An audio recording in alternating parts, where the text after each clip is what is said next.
Good morning to everybody. Happy Tuesday. It's Daryl here. It's bright and early, 6 a.m. here in Connecticut on the East Coast.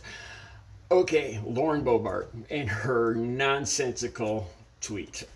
Initially, when I first saw it, at first it made me angry, and then after that, I just thought it was so wrong, so nonsensical that I wasn't even considering making a video about it. But then sometimes I think the more you ignore this stuff, so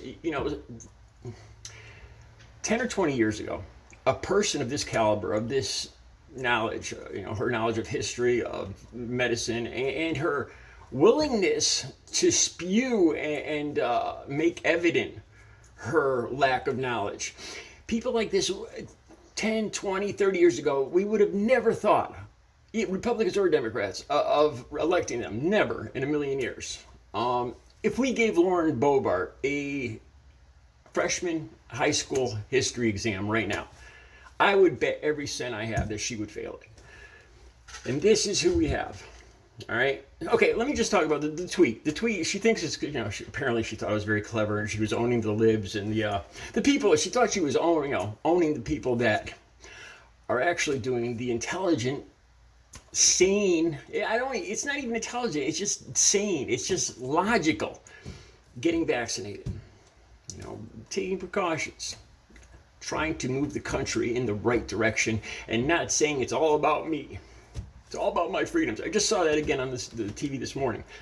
A woman was talking about our governor getting his powers extended. And here in Connecticut, the governor is made masks mandatory, vaccines mandatory.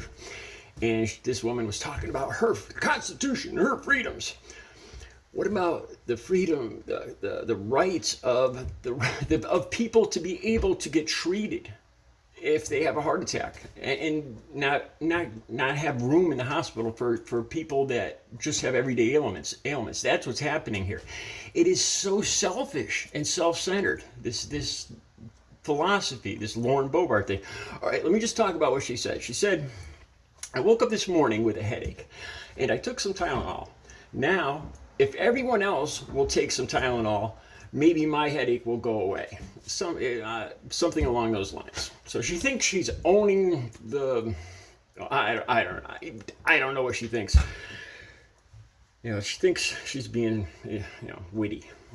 So basically, what she's trying to say that people that have been vaccinated, what she's claiming is people that have been vaccinated want other people to get vaccinated because somehow it will make their vaccination stronger.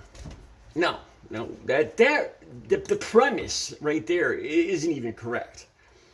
People like me there's several reasons why we would hope that other people would get vaccinated, is so we could get done with this damn thing and get it over with, so we don't have to keep wearing masks. We don't have to keep arguing about this, so it would just be over. That one of the big things. Now, I was due for a hip replacement surgery back when this all started, back in March of 2020. I couldn't even walk, and it got postponed because of priorities in the hospital. Now, that's what's happening again. Like in Wyoming, Montana, the hospitals are getting full, and people that are coming in with regular everyday ailments, a heart attack, gunshot, what have you, attacks, or whatever, elderly people aren't getting treated, or they're having to go hundreds of miles to other hospitals.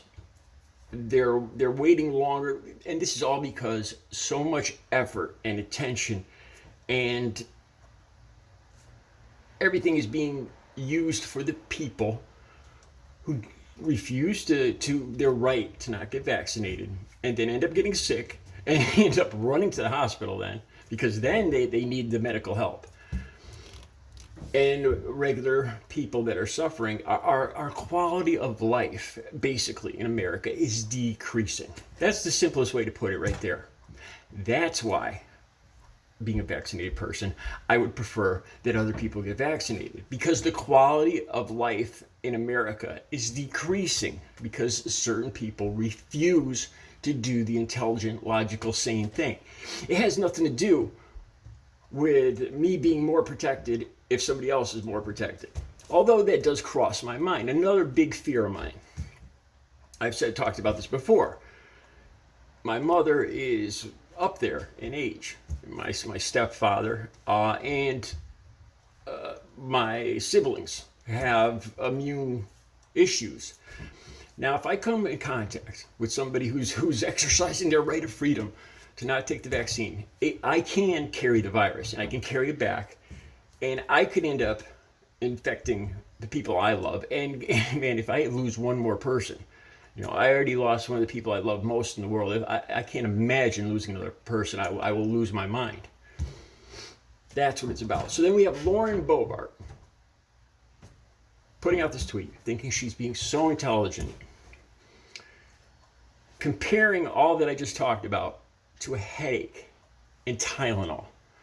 I swear I have never laid a finger on a woman in my life, but I swear if she was in front of me, I'm just kidding. That isn't right. But it makes me so angry. It's so nonsensical and ridiculous. And then I could just go on and on. Then there's the idea that a headache is in no way comparable to a communicable airborne virus, a pandemic, and a headache. Not the same thing. Not even close. This is what scares me these days. Like I said, I don't think even, 30, 20, even 10 years ago, I don't think somebody of this caliber, all around caliber, just personality, intelligence, everything, we would even, Republicans or Democrats, would even have thought of ever electing. Hell, we probably, 20 years ago, we probably wouldn't even let her drive a school bus. And now we're putting people like this in Congress.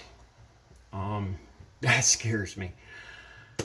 All right, I'll be back later with another video. You guys have a great Tuesday.